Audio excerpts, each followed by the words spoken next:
కానీ ఇక్కడ ఒకటి మీరన్నది ఒక ఆర్గ్యుమెంట్ తెస్తున్నారన్నారు కదా, అభిజిత్ దీప్కే అనే అతను బహుశా దళితనే సోషల్ మీడియాలో వస్తున్నది. అంబేద్కర్ వాది, పూలే అంబేద్కర్ సిద్ధాంతాలు చెప్తున్నాడు. మరొక వైపున అంబేద్కర్ వాదాన్ని, పూలే వాదాన్ని వీళ్ళు కార్నర్ చేస్తున్నారు ఎవరు, మోదీకి అనుకూలంగా ఉన్న వాళ్ళు. దీనిపైన ఒక చర్చ జరుగుతున్నది. అంటే అంబేద్కర్ మీద లేకపోతే పూలే మీద ఎవరి మీద కూడా వాళ్ళకేం గౌరవం లేదు. చాలా స్పష్టంగా భారతీయ జనతా పార్టీ వ్యవహార శైలి, వాళ్ళు ఎవరినైనా బుల్డోజ్ చేస్తున్నారు. అంబేద్కర్ రాజ్యాంగాన్ని తొలగించే మూడ్లో ఉన్నారు వాళ్ళు. నిజానికి వాళ్ళు ఆల్టర్నేటివ్ రాజ్యాంగం రాసేసుకున్నారు. ఆల్టర్నేటివ్ రాజ్యాంగం ఉంది వాళ్ళ దగ్గర, అదే అమలు జరుగుతోంది. నిన్న వాళ్ళు ఎంత దారుణం అంటే, బార్డర్ సెక్యూరిటీ ఫోర్సెస్ నుంచి రిక్రూట్మెంట్లు అయిపోయి ట్రైనింగ్లో ఉండేటువంటి శిబిరాలు చాలా ఉన్నాయి ఢిల్లీలో. అక్కడి నుంచి ఆ ట్రైనీస్ని పట్టుకొచ్చేసి వాళ్ళని సివిల్ డ్రెస్సుల్లో నుంచోబెట్టి వాళ్ళతో కూడా దాడులు చేయించారు పిల్లల మీద. మీరు వీడియోలో చూస్తే కనిపిస్తారు వాళ్ళు అలా నిలబడి. వాళ్ళు సడన్గా కొట్టడం మీద పడి. రెండోది, ఇలాంటి మఫ్టీ బ్యాచ్తో పోలీసుల మీదకి రాళ్ళేయించి వాళ్ళు అక్కడి నుంచి దీన్ని చూసి దాడి చేశారు. ఎదురు దాడి అంటే మేము ఆత్మరక్షణార్థం దాడి చేశాం అంతే తప్ప మేము దాడి చేయలేదు అని ఎస్టాబ్లిష్ చేసుకోవటానికి వీళ్ళ మనుషులతోనే రాళ్ళేయించేసుకుని స్టూడెంట్స్ని పట్టడం. ఇది గమనించిన విద్యార్థులు ఇది ఇలా లాభం లేదు, దీన్ని ఎదుర్కోవటానికి ఇంకో మార్గంలో వెళదామని వీళ్ళే పోలీసుల దగ్గరికి వెళ్ళిపోయి కొట్టేయండి మమ్మల్ని, మీరు కొట్టేసుకోండి ఏం పర్లేదు, మీ డ్యూటీ మీరు చేసుకోండి అని మాట్లాడారు. ఒక అతను ఒక వీడియో వచ్చింది, కొడుతుంటే కొట్టండి అని అతను కొట్టండి ఏం పర్లేదు అన్నాడు. ఎందుకన్నాడు ఆ మాట? ఆ వీడియోలు చాలా ఉన్నాయి. ఎందుకన్నారు వాళ్ళందరూ అంటే, మేమేదో మీ మీద దాడి చేశాము, మీరు మీ రక్షణ కోసం మా మీద దాడి చేశారనే కథలు వద్దు, మేము కొట్టించుకోవడానికి సిద్ధపడే వచ్చాము ఇక్కడికి, మీరు కొడతారనే విషయం మాకు తెలుసు, అందుకని కొట్టేయండి ఏం పర్లేదు, నో ప్రాబ్లం, మీరు మీ విధి నిర్వహణని మేము అడ్డుకోం. ఈ కొట్టడం అనేది విధి నిర్వహణ అనటంలోనే వాళ్ళకి రాజ్యం పట్ల ఎంత వ్యతిరేకత ఉంది అనేది అర్థమవుతుంది. అంత స్పష్టంగా ఉన్నారు పిల్లలు. ప్రతి ప్రాంతం నుంచి రిప్రజెంటేషన్ ఉంది అక్కడ. అన్ని ప్రాంతాల నుంచి చాలామంది వెళ్ళారు, అక్కడ సాలిడారిటీ తెలియజేశారు, నిలబడ్డారు. ఇది దేశ భవిష్యత్తుకు సంబంధించిన గొడవ అనేది ఫీల్ అవుతున్నారు ప్రతి ఒక్కరు. అందుకనే నేను చెప్పింది ఇందాక, స్విగ్గీ దీనిలో వెళ్ళిందని. ప్రతి చోట దీని తాలూకా నిరసన తెలియజేసే ప్రయత్నం హైదరాబాద్లో కూడా జరిగింది. హైదరాబాద్లో గవర్నర్ని కలవాలి, ఇక్కడ ఒక విజ్ఞాపన పత్రం ఇవ్వాలి అనే ఒక ప్రయత్నం జరిగింది కదా. నిన్న లెఫ్ట్ విద్యార్థులు ప్రెస్ క్లబ్ దగ్గర అసెంబ్లీ అయ్యి అక్కడి నుంచి రాజ్భవన్ రోడ్లోకి వెళ్ళారు. వెళ్ళి వీళ్ళు అక్కడికి చేరే లోపే పోలీసులు దాడి చేసి, ఢిల్లీలో పోలీసులు ఎలాగైతే ఈడ్చుకెళ్లారో రాహుల్ గాంధీని నాలుగు పక్కల రెండు కాళ్ళు చేతులు పట్టుకుని లాగిన ప్రధాన విపక్ష నేత ఆ ఫోటో పెట్టి ఢిల్లీలో చాలా దారుణం జరుగుతోంది అని రేవంత్ రెడ్డి గారు ట్వీట్ చేశాడు. అదే పద్ధతిలో ఇక్కడ లెఫ్ట్ విద్యార్థులు గవర్నర్ దగ్గరికి వెళ్తుంటే రాజ్భవన్ రోడ్లో రేవంత్ రెడ్డి గారి పోలీసులు రాహుల్ గాంధీ కంటే దారుణంగా ఈడ్చుకెళ్ళారు ఇక్కడ. దీన్ని కూడా చూడాలి కదా మనం. ఇప్పుడు కాంగ్రెస్ పార్టీ వచ్చేసి అక్కడ ఢిల్లీలో వాళ్ళు నిన్నటి వరకు నోరు విప్పలేదు, దీని మీద విప్పలేదు. ఇది ఒక వ్యూహాత్మక మౌనం అని చెప్పి వాళ్ళకి సంబంధించిన మేధావులతో బయట మాట్లాడించారు. ఎవరి మౌనం? వ్యూహాత్మక మౌనం రాహుల్ గాంధీ గారిది. అంటే ఆయన ఎంటర్ అయితే ఇదేదో రాహుల్ గాంధీ తను ప్రధాని కావటం కోసం వీళ్ళకి డబ్బులు ఇచ్చి చేయిస్తున్నాడని బీజేపీ అంటుందని, అందుకని దూరంగా ఉన్నాడు ఆయన అని కొంతమందితో మాట్లాడించేశారు. అంటే ఇదో నరేషన్, ఇదొక నరేషన్. అంటే అధికార పక్షం ఒక నరేషన్ కల్పిస్తే వీళ్ళు ఇంకో నేరేటివ్ కల్పించే ప్రయత్నం చేశారు వాంటెడ్గానే. ఎందుకు వెళ్ళలేదు అనేది ప్రశ్న బలంగా ఉంది దేశ ప్రజల్లో.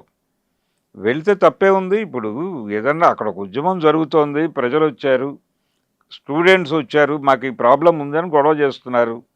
నువ్వు ఒక పొలిటికల్ పార్టీ వెళ్ళి వాళ్ళతో మాట్లాడు, వాళ్ళ మాటల్ని నువ్వు సభలో వినిపించు, ఇంకెక్కడైనా వినిపించు. నీ సాలిడారిటీ తెలియజేయాలి కదా వాళ్ళకి. మొదటి నుంచి అభిజిత్ ఇక్కడికి వచ్చిన ల్యాండ్ అయిన రోజు జరిగిన కార్యక్రమం నుంచి జేఎన్యూతో లింకులో ఉన్నటువంటి లెఫ్ట్ స్టూడెంట్ మూవ్మెంట్తో సంబంధాలు ఉన్న బ్యాచ్ మాత్రమే ఉంది అక్కడ. వాళ్ళే ఉన్నారు.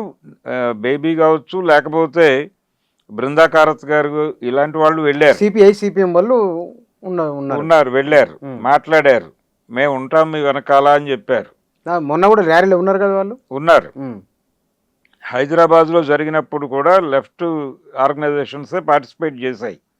కానీ ఇక్కడ ఏబీవీపీ ఎలిమెంట్స్ కూడా వచ్చాయి హైదరాబాద్లో. వాళ్ళు జై శ్రీరామ్, జై భారత్, వాళ్ళ భారత్ మాతాకి జై నినాదాలు తప్పే ఉంది అంటే ఆయన ఎవరి నినాదం వాళ్ళు ఇచ్చుకుంటారు, ఇచ్చారు. ఇవ్వటం ద్వారా వాళ్ళ ప్రజెన్స్ ఉంది అనేది అర్థమైంది. మంచి అది. అయితే వీళ్ళు నెమ్మది అంటే అక్కడ ఎందుకు వచ్చారు, వాళ్ళు సాలిడారిటీ తెలియజేయడానికే వచ్చినట్టున్నారు. కానీ నెమ్మదిగా మూడ్ మారింది. అంటే వీళ్ళకి ఏదో కాషన్ నోటీసులు వచ్చి ఉంటాయి ఎక్కడి నుంచో. జైపూర్ వెళ్ళేసరికి దాడి చేశారు అతని మీద, అభిజిత్ మీద. ఆ దాడి చేసిన వ్యక్తి ఆర్ఎస్ఎస్ ఎలిమెంటు అనేది పోలీసులే చెప్పేశారు. నేను జాతీయవాదిని చెప్పిండు ఆయన చెప్పుకున్నాడు. కాబట్టి ఇది విచ్ఛిన్నకారులు నరేంద్ర మోడీని ఏమన్నా అంటే వాడు దేశాన్ని నాశనం చేయడానికి ప్రయత్నం చేస్తున్నాడు అంటే, మోడీ అనేటువంటి ఒక బలమైన వ్యక్తిని పక్కకి తొలగించడం ద్వారా ఇంకెవరికో మీరు స్కోప్ ఇస్తున్నారు ఈ దేశంలోకి ప్రవేశించడానికి. బయట నుంచి చాలా శక్తులు పొంచి ఉన్నాయి భారతదేశాన్ని అస్థిరపరచడానికి. నరేంద్ర మోడీ గారు తప్పుకున్న మరుక్షణం దయ్యాల్లాగా వీళ్ళందరూ దేశాన్ని కబళించేస్తారు. అందుకని ఈ బొద్దింకలు వీటిని చంపేయాల్సిన అవసరం ఉంది అని మిడిల్ క్లాస్తో మాట్లాడిస్తున్నారు వీళ్ళు సోషల్ మీడియాలో. ఇది అత్యంత ప్రమాదకరమైనటువంటి పరిస్థితి. వేరే వారు మన దేశం మీద రావడంత సులభమేనా అది? వాళ్ళు చెప్తున్నారు ఓపెన్గానే, ఏమాత్రము సిగ్గుపడకుండా. ఇక్కడ వాళ్ళు కోరుతున్నది ఏమిటి? అయ్యా, మీ పరీక్షా విధానంలో లోపాలు ఉన్నాయి, విద్యా వ్యవస్థ భ్రష్టు పట్టించారు అని మాట్లాడట్లా. ఈ దేశంలో విద్య, వైద్యం రెండింటినీ మీరు ప్రైవేట్ సెక్టార్కి అప్పచెప్పారు. ఎవడూ ఫ్రీగా చదువుకునే పరిస్థితులు లేవు ఇప్పుడు.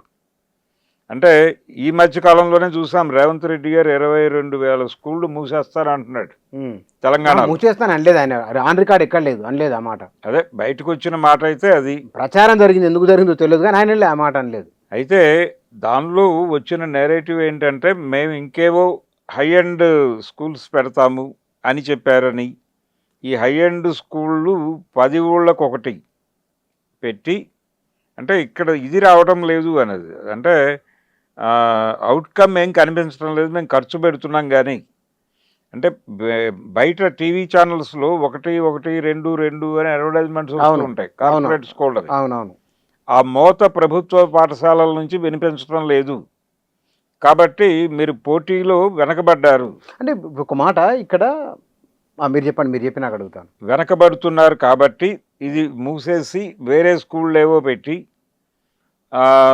వాటిని కనెక్ట్ చేస్తూ బస్సులు పెడతాం గ్రామాలకి అన్న పద్ధతిలో ఏదో ఒక డిజైన్ ఉంది ప్రభుత్వం బుర్రలో అనేది అయితే బయటకు వచ్చింది. ఈ ప్రాసెస్లోనే స్కూళ్ళు మూసేస్తారు అనే మాట బయటకు వచ్చింది. దీని మీద నిజానికి మీరు వాళ్ళని ఎందుకు, మీరు ఫీజు రియంబర్స్మెంట్ అనేది ఎందుకు పెట్టారు? ఫీజు రియంబర్స్మెంటు ప్రభుత్వం తప్పుకుని వాళ్ళకి కొంతమంది పేద పిల్లల తరఫున కడుతున్నటువంటి డబ్బులు. మనం ఈ దేశంలో పన్నులు కడుతోంది, మనకు చదువు కూడా నేర్పిస్తారనే కదా పన్నులు కడుతోంది. మీరు ఆ చదువు చెప్పే బాధ్యత నుంచి తప్పుకుంటున్నారు. మీరు వాళ్ళని ఎందుకు ఎంకరేజ్ చేస్తున్నారు? ప్రైవేటు పాఠశాలలని, కార్పొరేట్ స్కూళ్ళని ఎందుకు ఎంకరేజ్ చేస్తున్నారు? అలాగే ఆరోగ్యశ్రీ లాంటి స్కీమ్ పెట్టి హాస్పిటళ్ళకి వెళ్ళిన పేదవాళ్ళకి మేము డబ్బులు ఇస్తామని చెప్తున్నారు. ఆ డబ్బులు పెట్టి మీరు ప్రభుత్వ ఆసుపత్రుల్ని బెటర్మెంట్ చేయొచ్చు కదా. వీటిని ఎందుకు జనాలకు అందుబాటులో ఉంచట్లేదు?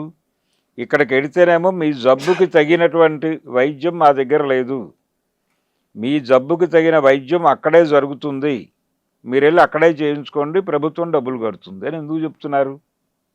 అంటే ఆరోగ్యశ్రీ ఎవరికి వర్తిస్తుందో అక్కడ వరకు మేము చూసుకుంటాం, మిగిలిన వాళ్ళందరూ మీ కర్మకి మిమ్మల్ని వదిలేస్తున్నామని చెప్పడమే కదా. కాబట్టి ఈ బ్రాడర్ ఏరియాలో కూడా వీళ్ళు వెళ్ళాల ఈ పిల్లలు. వెళ్ళుంటే దాని మీద విస్తృతమైన చర్చ అది కూడా వెళ్ళాలి నిజానికి.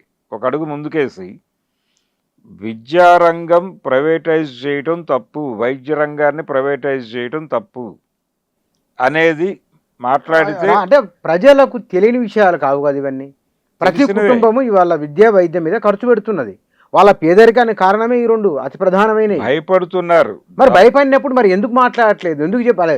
వాళ్ళకి తెలియదా అంటున్నా. అది జబ్బు వాళ్ళ అనుభవం. జబ్బు అనేది శరీరంలోకి ప్రవేశించింది అనగానే ఆత్మహత్య చేసుకుని చచ్చిపోవడం బెటరు అనుకుంటున్నారు జనాలు. ఆసుపత్రికి వెళ్ళి ఉన్న డబ్బులు వాళ్ళకి కట్టి చచ్చిపోవటం కన్నా మనంతట మనమే జీవితానికి రాజీనామా చేస్తే బెటరు అనుకుంటున్నారు. అంటే మీరు హాస్పిటల్కి వెళ్తే వాడు అడుగుతోంది ఏమిటి, మీ జబ్బు ఏమిటి అని అడగట్లేదు, మీకు ఇన్సూరెన్స్ ఉందా అని అడుగుతున్నారు. ఇన్సూరెన్స్ లేదు అంటే గనక ఆరోగ్యశ్రీ అట్రాక్ట్ అవుతుందా మీకు అని అడుగుతున్నారు. ఆరోగ్యశ్రీ మీద కూడా ఒక గొడవ ఉంది. అంటే రియంబర్స్మెంట్ అక్కడ నుంచి డబ్బులు రాకపోతే వీళ్ళు వైద్యం చేయరు. అంటే లాస్ట్ ఇయర్ బకాయిలు ఉన్నాయండి, ప్రీవియస్ ఇయర్ బకాయిలు కూడా ఇంకా క్లియర్ కాలేదు, కాబట్టి మా దగ్గర బజాజ్ ఫైనాన్స్ ఉంది, అక్కడ ఏజెంట్లు ఉంటున్నారు హాస్పిటల్స్లో. వివిధ ఫైనాన్స్ కంపెనీల ఏజెంట్లు రోజు అక్కడ ఉంటున్నారు.